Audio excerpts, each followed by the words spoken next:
സുധീപേട്ടൻ ഇടയ്ക്ക് പറഞ്ഞൊരു ഓർമ്മ ഞാൻ പറയാണ്. കാരണം ഏതെങ്കിലും വിളിച്ച സമയത്ത് ഫോൺ തിരക്കായിരുന്നു. അപ്പോ തിരക്കാന്ന് പറഞ്ഞപ്പോ തിരിച്ചു വെച്ചിട്ട് തിരക്കാന്ന് പറഞ്ഞപ്പോ വിവേകിന് പറഞ്ഞു, എനിക്ക് അതാണ് കേൾക്കേണ്ടത്, എന്റെ ശിഷ്യന്മാരൊക്കെ തിരക്കായിട്ട് തിരക്കുന്നത് കേൾക്കാനാണ് എന്റെ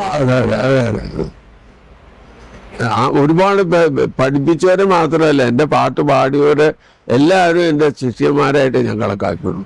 അതുപോലെ ഈ ഇതിൽ എല്ലാവരും പാടുന്നവരും മ്യൂസിക് കമ്പോസേഴ്സും ഇന്നേതി ഇവരുണ്ടായിരിക്കും എൻ്റെ ഗുരുക്കന്മാരായിട്ടാണ് കാണുന്നത്. എന്ന് വെച്ചാൽ അതിൽ നിന്ന് ഒരുപാട് നമ്മൾ ഇപ്പം കുട്ടൻ ഒരു പാട്ട് ചെയ്ത് അതിൻ്റെ ചില നമ്മുടെ ഐഡിയ പോകാത്തൊരു സംഗതി കാണും.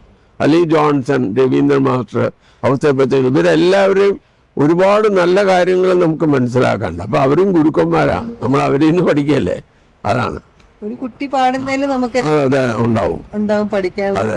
മ്യൂസിക് അത്രയും വലിയൊരു അയ്യോ. അതുപോലെ എല്ലാം ഈ ഗസല്, അറേബ്യൻ മ്യൂസിക് ഇതെല്ലാം കേൾക്കണം. ഫോക്ക് മ്യൂസിക്, കഥകളി, മ്യൂസിക്കിന്റെ എല്ലാം നമ്മൾ കേട്ടുകൊണ്ടിരുന്നാലേ നമ്മുടെ മ്യൂസിക് ഡെവലപ്പ് ചെയ്യും.